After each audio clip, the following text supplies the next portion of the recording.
Hi everyone, welcome to our YouTube channel Shrey classes में। आज हम लोग कक्षा 10वीं का चैप्टर नंबर 6 पढ़ेंगे। तो पहले बेसिक कॉन्सेप्ट ऑफ ट्रायंगल बताते हैं। तो देखो, पहला चैप्टर नंबर 6 में, चैप्टर नंबर क्या है? 6 है। तो इसमें क्या है? त्रिभुज पढ़ेंगे। क्या, पहले हम थोड़ा सा त्रिभुज के बारे में बताते हैं, ठीक है। त्रिभुज देखो भाई, ये त्रिभुज में कितना भुजा होता है? 3 भुजा होता है। 3 भुजा होता है। तो इसका नाम देते हैं ए, इसका नाम देते हैं बी, इसका नाम सी। देखो, त्रिभुज में 3 भुजा आते हैं। कितना भुजा? 3 भुजा। 1 भुजा, 2 भुजा, 3 भुजा। क्लियर है? अब देखो, त्रिभुज जो होता है 180 डिग्री का कोण बनता है त्रिभुज में, ठीक है। त्रिभुज में कितना डिग्री कोण होता है? 180 डिग्री कोण। प्रत्येक कोण कितना डिग्री कोण बनेगा? तो पहले प्रत्येक कोण पता करेंगे ना, कितना डिग्री होगा। प्रत्येक कोण कितना होगा? मतलब 180 डिग्री का होता है। जब इसमें 3 भुजा है तो 3 भुजा से जब भाग देंगे तो एक कोण का मान निकलेगा 60 दिया 180। इसका मतलब एक कोण कितना डिग्री का है? 60 डिग्री का। उसी प्रकार दूसरा कोण कितना डिग्री का है? 60 डिग्री का। उसी प्रकार तीसरा कोण कितना है? 60 डिग्री। तो इसका मतलब जब तीनों का योग होगा, angle A plus angle B plus angle C equal to कितना होगा? 180 डिग्री ना, 180 होगा। मतलब तीनों कोणों का योग कितना होगा? 180 होगा। एक कोण 60 डिग्री का बनेगा। क्लियर है? अब देखो, इसमें पढ़ाएंगे क्या। इसमें पहला होता है एक सर्वंसम होता है। क्या होता है? सर्वंसम। क्या होता है? सर्वंसम। इसका चिन्ह होता है ऐसे। कोई दिक्कत? सर्वंसम। अब देखो, सर्वंसम क्या होता है भाई? सर्वंसम जैसे सर्वंसम में होता है क्या, इसका सेम शेप होता है, ठीक है। शेप मतलब आकार ना, और सेम तो समझ रहा है ना, सेम। और सेम और साइज, ठीक है। ये हो गया सेम शेप्स और सेम साइज हो गया, ठीक है। मतलब किसी का, जैसे ये हो गया त्रिभुज, ठीक है, और एक और त्रिभुज ले लेते हैं। क्लियर है? मतलब 2 त्रिभुज ले लिए। अब देखो, दोनों का शेप है कि नहीं? सेम आकार है कि नहीं? ये त्रिभुज का आकार और ये त्रिभुज का आकार आपस में क्या है? बराबर है। और साइज भी क्या है? एक दूसरे के बराबर है। तो इसलिए हम लोग कह सकते हैं कि इसका नाम दे देते हैं ए, ये बी, ए सी। इसका नाम क्या देते हैं? डी। इसका नाम ई, इसका नाम एफ। जब ये सेम साइज का है, ये भी सेम साइज का है, ये भी सेम साइज है, आपस में दोनों क्या है? बराबर है। तो इसलिए हम लोग कह सकते हैं ए बी सी, इसका सेम शेप भी, आकार भी इसका क्या है? बराबर है। और साइज भी इसका क्या है? बराबर है। इसलिए ए बी सी सर्वंसम है किसके? डी ई एफ के। समझ में आ रहा है? समझ में आ रहा है? देखो, त्रिभुज का शेप दोनों क्या है? इक्वल है, बराबर है। इसका साइज भी क्या है? एक दूसरे के बराबर है। तो हम लोग कह सकते हैं कि ए बी सी सर्वंसम है किसके? डी ई एफ के।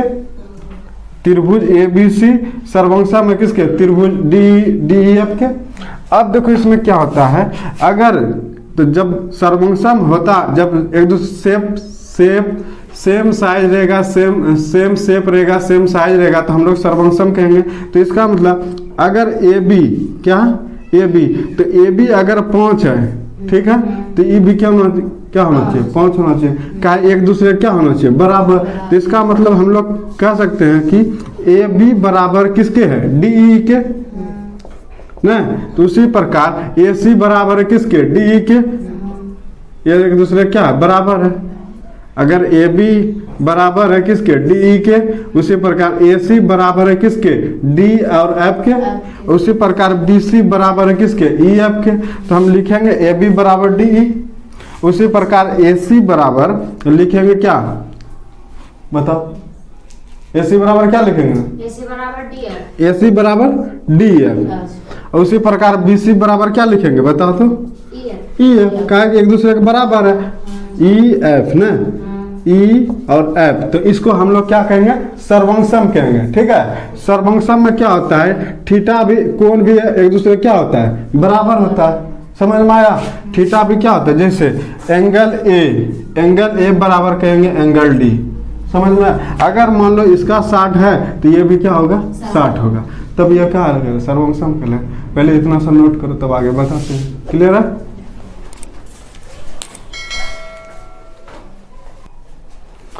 अब देखो इस सर्वंसम का चिन्ह हो गया। अगर तुम इसको इंग्लिश में लिखना चाहते हो तो लिख सकते हो साइन ऑफ क्रॉसपेंडिंग होगा। क्या होगा? Sine of corresponding. ठीक है। अब देखो जिसको नए समझ में एक बार फिर देख लो। हम क्या बोले ए बी सी, इसी सेम इसी आकार का बनाएंगे त्रिभुज। जब इसी आकार का त्रिभुज बनाएंगे, इसका ए बी सी, इसका नाम डी, इसका नाम ई, इसका नाम एफ, तो बोले ना देखो अगर एंगल ए 60 डिग्री है तो एंगल डी भी क्या होगा 60 डिग्री होगा। संगत कोण क्या होगा बराबर होगा ना, संगत कोण क्या होगा बराबर। तो इसको लिखेंगे एंगल ए बराबर एंगल डी। समझ में आया? तो उसी प्रकार एंगल बी अगर 30 डिग्री होगा तो एंगल ई भी क्या होगा 30 डिग्री होगा। कहीं संगत कोण आपस में क्या होगा बराबर होगा। तो angle B equal to angle E. उसी प्रकार एंगल सी बराबर क्या लिखेंगे एंगल एफ ना।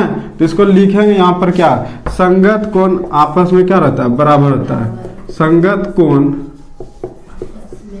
कोण आपस में क्या होता है बराबर।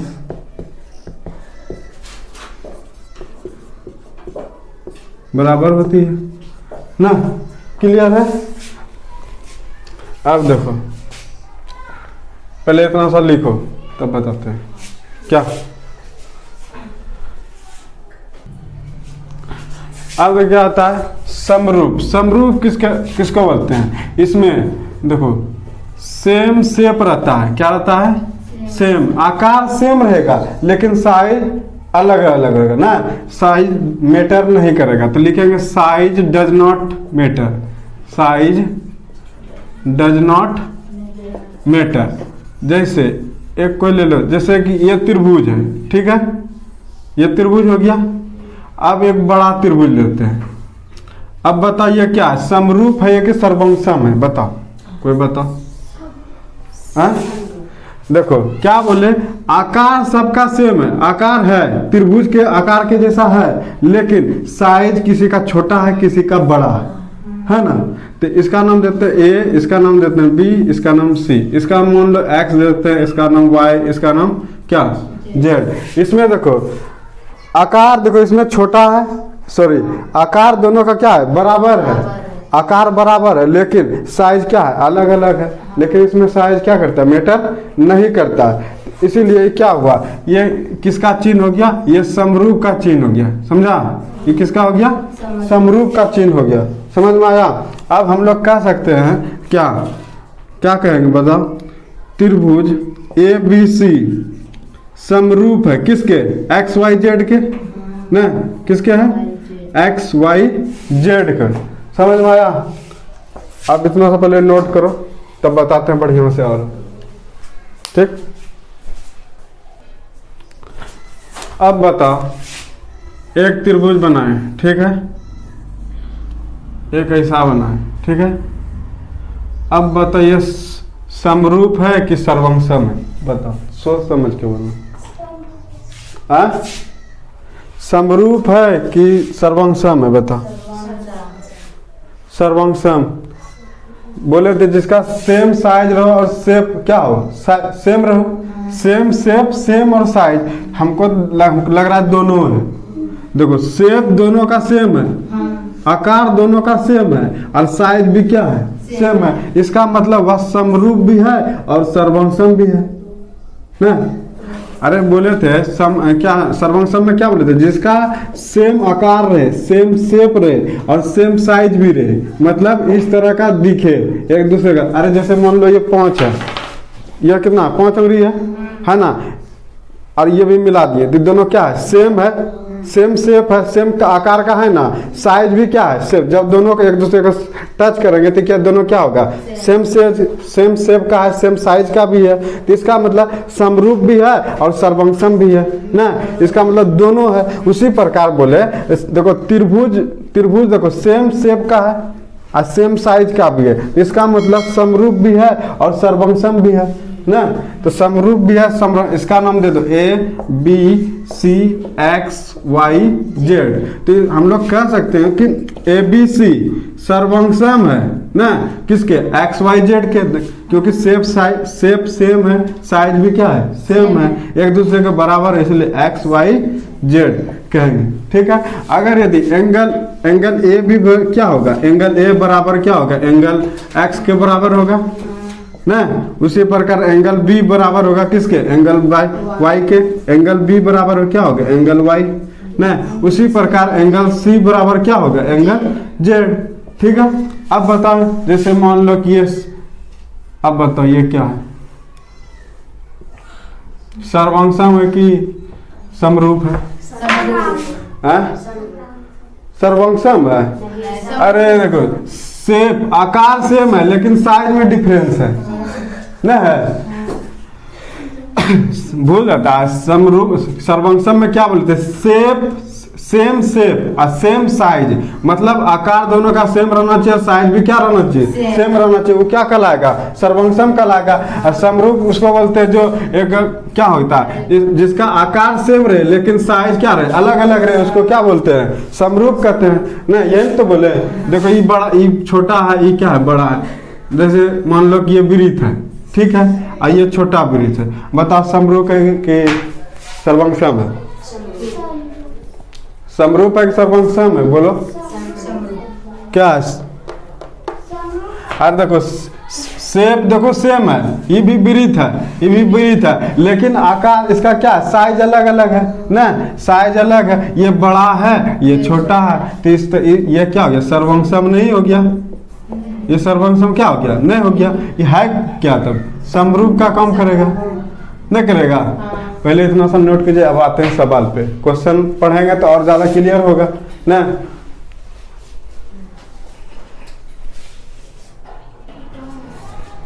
अब पहला नंबर क्वेश्चन में क्या है, 6.1 में पहला नंबर क्वेश्चन है, सभी वृत्त डैश होते हैं, सभी वृत्त क्या होते हैं, बताओ। सभी वृत्त, जैसे ये वृत्त हो गया, छोटा हो गया, बड़ा हो गया, ये बड़ा हो गया, ये बताओ, इस सर्वंसम है या फिर समरूप है, बताओ। सर्वंसम है, क्या है, सर्वंसम है कि समरूप है, बताओ। समरूप है। कैसे पता है, देखो क्या बोले थे, सेम साइज, क्या बोले थे, सेम शेप रहेगा। समरूप में यही बोले थे, सेम शेप। देखो आकार सबका सेम है, चाहे बड़ा हो या फिर छोटा हो ना, सबका आकार क्या बोले थे, सेम शेप है, मतलब सबका आकार सेम है, लेकिन कोई साइज में क्या है, बड़ा छोटा है। इसका मतलब क्या हो गया, ये समरूप हो गया। इसका मतलब क्या हो गया, ये पहला नंबर का आंसर क्या होगा, समरूप भराएगा। क्लियर है। उसी प्रकार दूसरा नंबर क्वेश्चन में, दूसरा नंबर क्वेश्चन में क्या है, दूसरा नंबर में क्वेश्चन क्या है, बताओ। दूसरा नंबर में क्वेश्चन क्या है, चलो। सभी वर्ग होते हैं, अच्छा सभी वर्ग क्या होते हैं, समरूप होते हैं या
क्या होता है, जैसे ये वाला त्रिभुज हो गया ना, कोई इस तरह का त्रिभुज बनेगा ना, कोई इस तरह का बनेगा,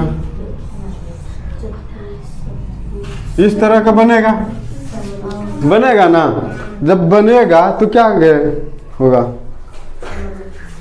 अब देखो सबका क्या है, शेप क्या है, शेप अलग अलग है, आकार अलग अलग है ना, साइज भी क्या है। अगर ये एंगल 60 डिग्री होगा, मान लो इसका 60 डिग्री होगा, ठीक है 60 डिग्री है, लेकिन इसका ना 60 डिग्री है, ये चल गया ऐसा, ये सीधा चल गया तो इसका क्या होगा, एंगल अलग हो जाएगा, नहीं हो जाएगा। फिर इसका एंगल क्या हो जाएगा, अलग हो जाएगा, नहीं हो जाएगा। इसका साइज भी क्या है, अलग अलग है, इसलिए इस क्या हो जाएगा बताओ, समद्विबाहु होगा कि समबाहु होगा, समद्विबाहु होगा, क्या होगा, समद्विबाहु होगा ना।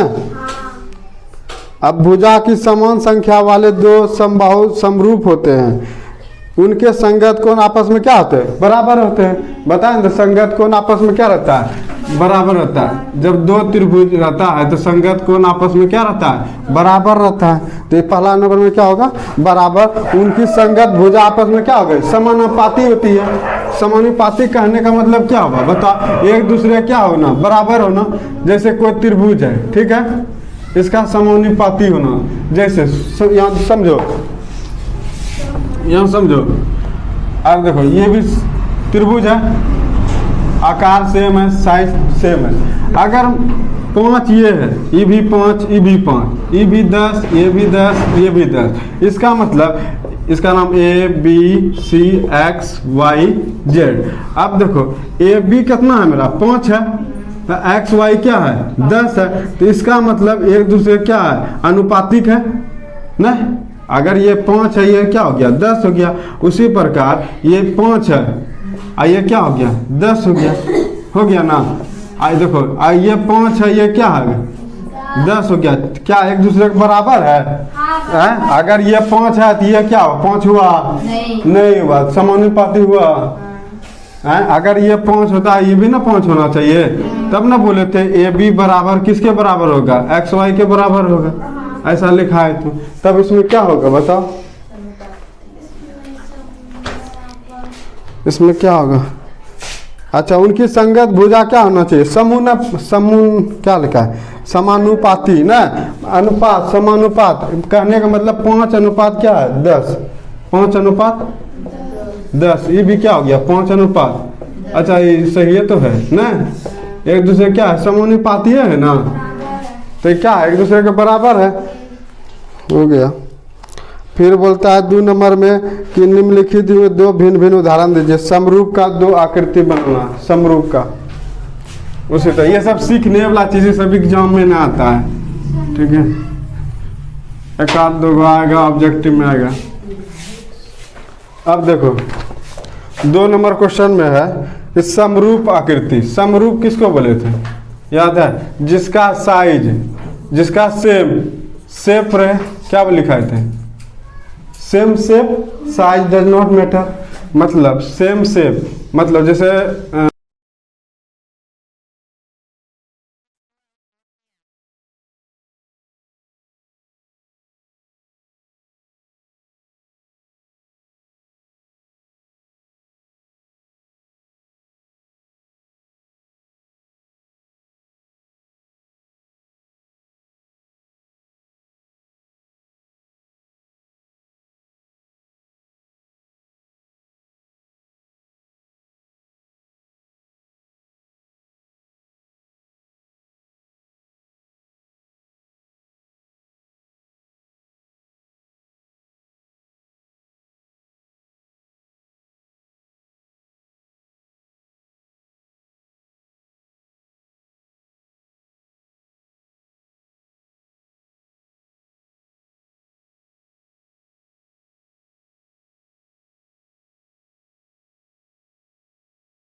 देखो यहाँ 90 डिग्री कोण है ना, यहाँ 90 डिग्री कोण रहा है, लेकिन यहाँ 90 डिग्री कोण होगा। ये देखो ये सीधी रेखा है ना, ये सीधी रेखा है, इस पे क्या परपेंडिकुलर है, 90 डिग्री कोण है। ये देखो टेढ़ा रेखा है और ये देखो टेढ़ा परपेंडिकुलर, तो 90 कहीं बनता है नहीं बनेगा। समझा, बस यही सीखना था। ठीक है, बस हो गया। आई होप आपको ये वीडियो पसंद आया होगा। प्लीज़ लाइक कीजिए, शेयर करिए और चैनल को क्या कीजिए, सब्सक्राइब कर दीजिए। मिलते हैं नेक्स्ट वीडियो में, तब तक के लिए जय हिंद।